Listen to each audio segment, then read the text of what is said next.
Okay, so it's finally arrived, and in this bad boy is a diesel heater, or a parking heater, or a night heater, whatever you want to call it. It basically warms up the air from diesel. Brilliant. I've had one before. I actually done an install video, never got around to posting it. This is the second one, so here we go.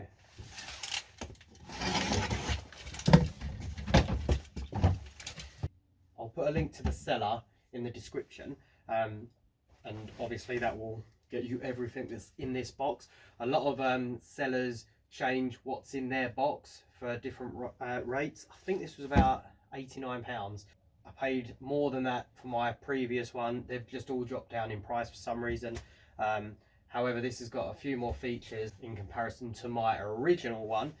So let's just get into the box. I'll show you exactly what is in the box, and then I'm going to let you know what I'm going to do with all this. Right, so you have one 10-litre fuel tank. It's exactly the same as my original one. No leaks, no problems with it. Right, let's open this up. So we've got some ducting tubing, we've got some more ducting tubing. Now this is cool. My original one doesn't have this cutout, this diverter. So I had my heater on here, then I made a little cutout as a diverter to go to the front of the cab to demist the windows when it's snowing, or the back when I'm working in the back of the van. Right, we've got our exhaust muffler.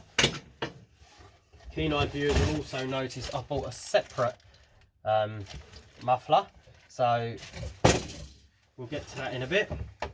We've got exactly the same LCD display as the one I had. However, this is different, and it looks like there's a plus and minus to be able to actually adjust the heat remotely. There's also a timer on this, but we'll get into that. Metal fuel line, that's an upgrade. Before it was just a fuel tube. Clamps, and the clamps are so much better as well.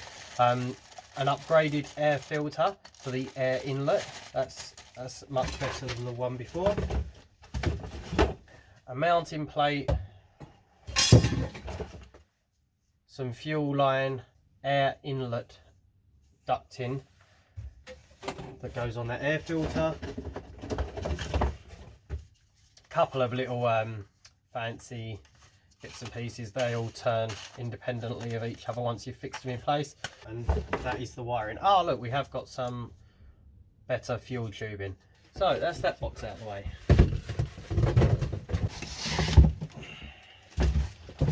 Let's quickly move this. This is really what we want to be playing with.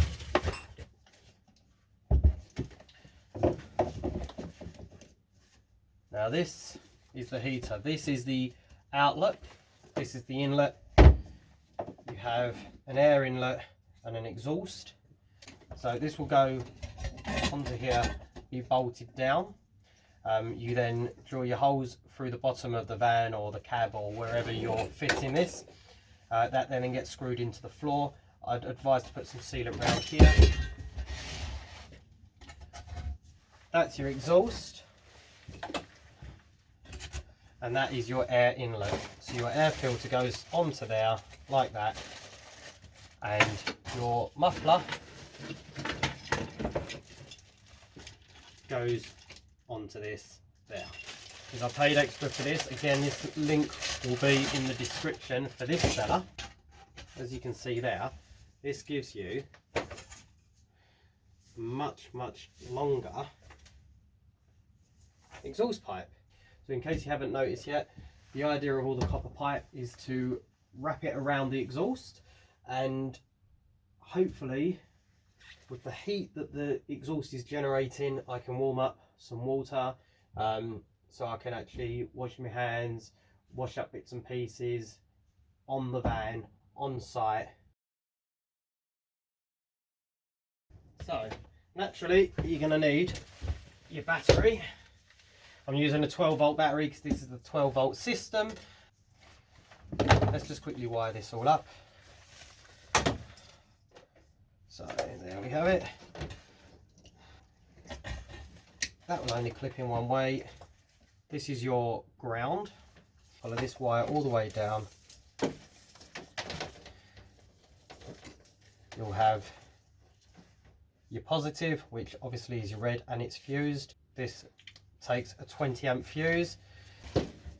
This simply plugs into your fuel pump. There we go. And then this one comes off, so you can screw it onto the back plate, have this removable if you want, but it's just a nice tidy finish. So without further ado, let's actually hook this up. So for right now, I'm not too bothered about the connections and if we're going to be losing diesel or anything like that. So this I'm just going to push in just like that. That's nice and tight. That is then going to go up inside to the fuel inlet.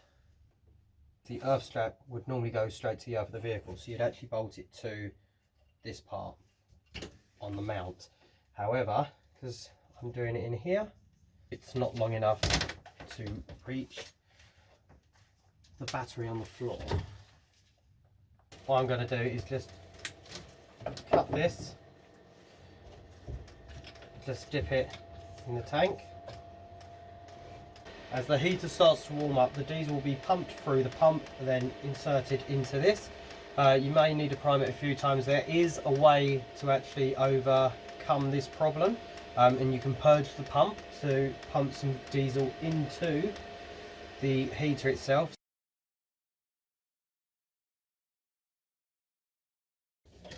So normally on these, you would press the OK button and the down button, and you'd hold that together.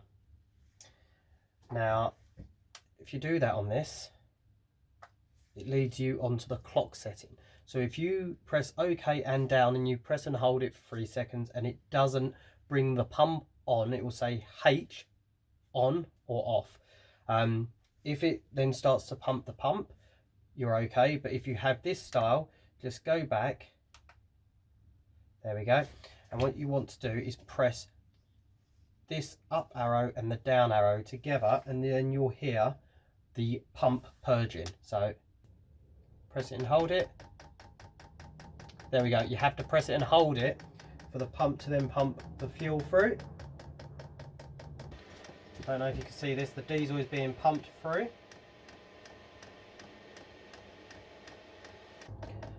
And I'm now happy that that fuel is up into this chamber. You let go of it and it stops purging. That is now on. We are power 12 volt. Okay. Press the on button and hold it on and it will come on.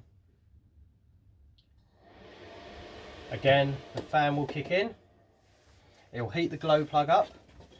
See the glow plug sign just there? And then once that goes out, it will start to pump the pump and we will generate heat from here. So there inside the actual body shows you the heat of the actual chamber, and this is going up in temperature. Already this is very hot coming from this end. Let's get some temperature gauges. The heater is actually saying it's 176 degrees inside. So let's put this inside.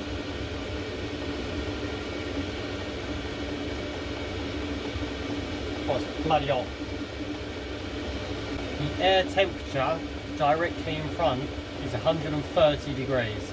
And we still have another, there we go, we can turn it up higher. So let's just turn all this off. What this is doing now is actually winding down.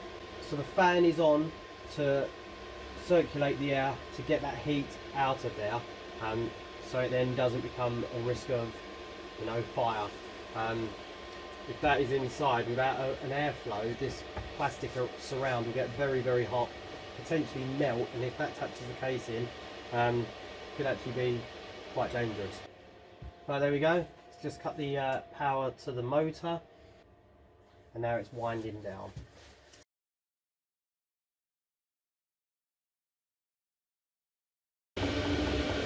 310 degrees just from the exhaust. So here's the basic idea. I'm going to wrap the copper pipe around the exhaust, which as we've seen gets very, very hot. And I'm going to run some tests to see which copper pipe is more efficient. Now I've got 10mm, which I feel like the flow is going to be too vast. We also have 8mm. Now this is in the same realms as the 8mm pipe, the 10mm pipe. However, I have very cheap brake line, which is copper, accessible from any car store, Halfords, Euro car parts, your local car parts store, and this bends very nicely. So the idea is to wrap this around the broom handle, and the reason I'm using a broom handle is because it's just slightly smaller diameter than the actual exhaust pipe. The theory being that the copper will conduct the heat from the exhaust, helping to keep the exhaust cooler, but also generating heat inside the copper pipe.